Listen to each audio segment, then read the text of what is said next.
when do you believe? At this time, we're on October of 2023. When do you feel 2020?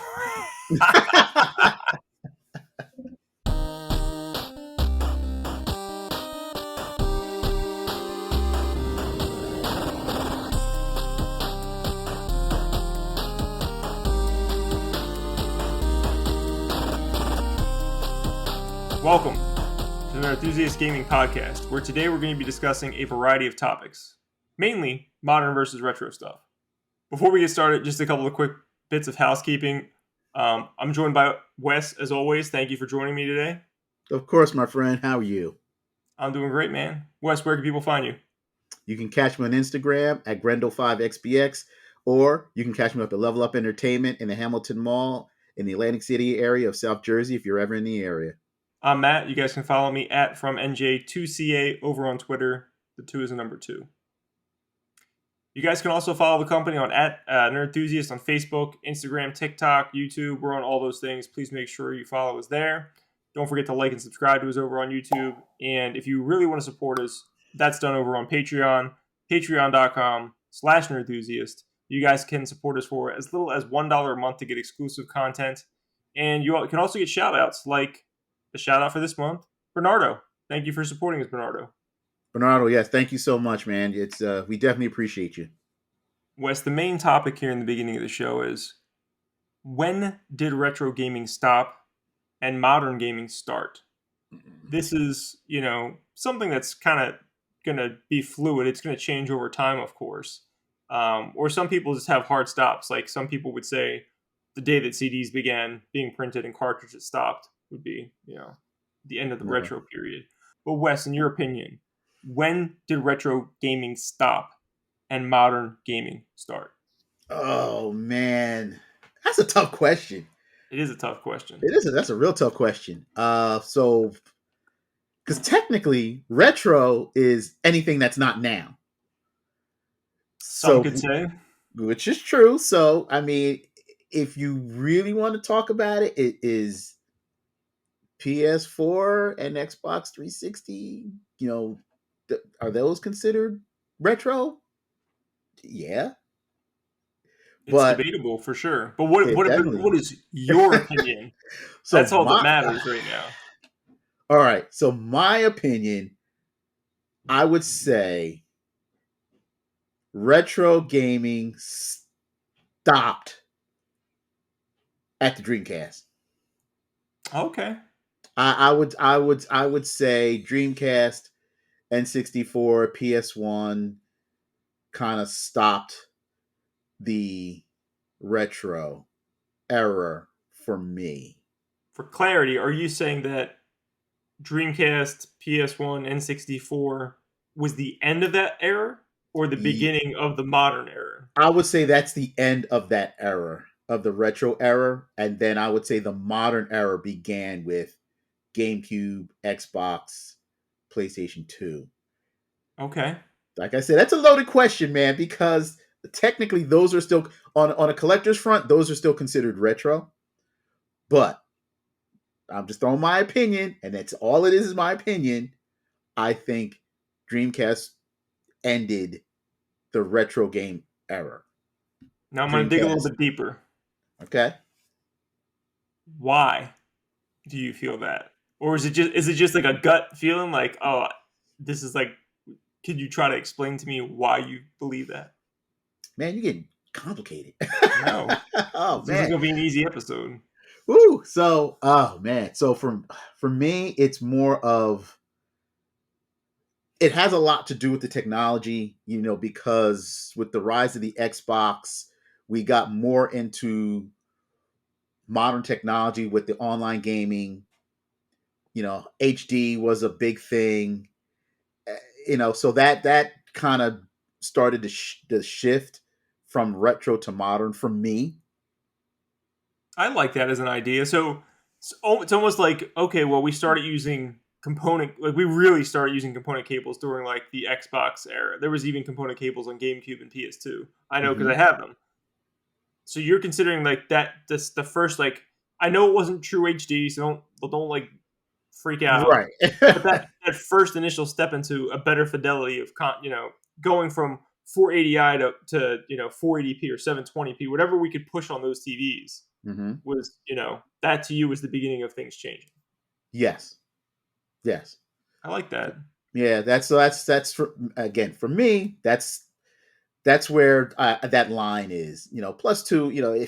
If you go and you pick up like a retro system that has all built-in games, it's like they stop at a certain system. Most likely, they stop at N64, Dreamcast. Um, and that falls under the retro umbrella. But like I said, that's my opinion. That's a tough one. But I'm really curious to see what everybody else thinks. So please comment. Um, I'm really I'm dying to know your feedback. But your turn. So yes, definitely drop a comment and let us know what you guys think about this, because there's going to be a variety of opinions, I'm sure. Um, Man, you gave me a really good answer though. Like you're almost like making me Oh, second guess myself, because I came in here like just like strutting my shit like I got this answer. I knew this answer for long. You could have asked me this a week ago. I would have told you the same answer. But that was a really good answer, Wes. Like especially the why, like Mhm. that cutoff point of like, all right, we're using different cables. Yeah, we still have CRTs, but we're using you know RGB cables, component cables. We're using S video cables. We're getting a better resolution out of these systems. I like that.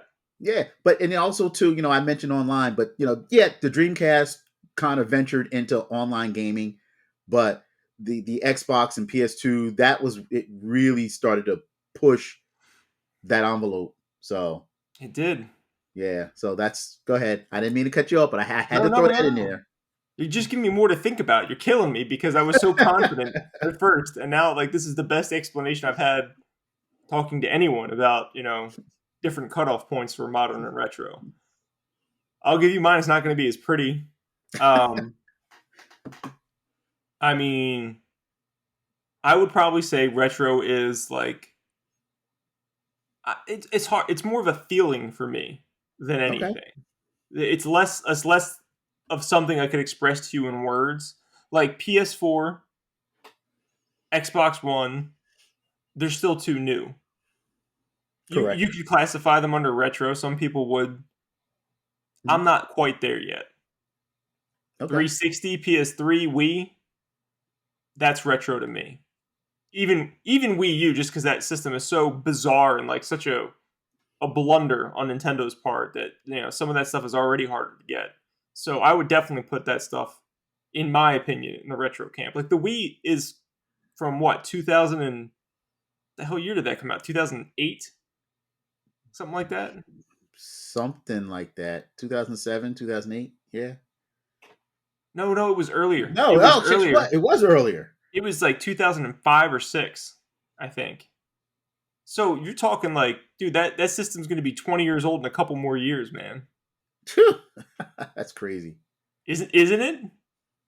So yeah, that system, those systems are retro to me. When I find what retro games in the wild, when I find like, you know, at a pawn shop or Goodwill or something, I Hmm. find like Wii games and 360 games and stuff. That stuff feels retro to me. It's like, oh, sweet, found some old school games. I can go just about anywhere and probably find a couple of PS4 or Xbox One games. I'm just like, yeah. I don't have that feeling yet, It's going to take more time. I'm Okay. sure I'm going to get there, but that also doesn't stop me from buying them, by the way. If I see PS4 games or something like that, Oh, of course not. I'll pick them up if it's something I'm interested in. But I just don't have that nostalgic feel for it yet. It takes time, guys. And that's my whole point in saying this is not enough time for me has passed on those consoles where the 360 Wii, even Wii U, enough time has passed where I'm like, all right, these are retro to me, in my opinion. So, are you basing it on time?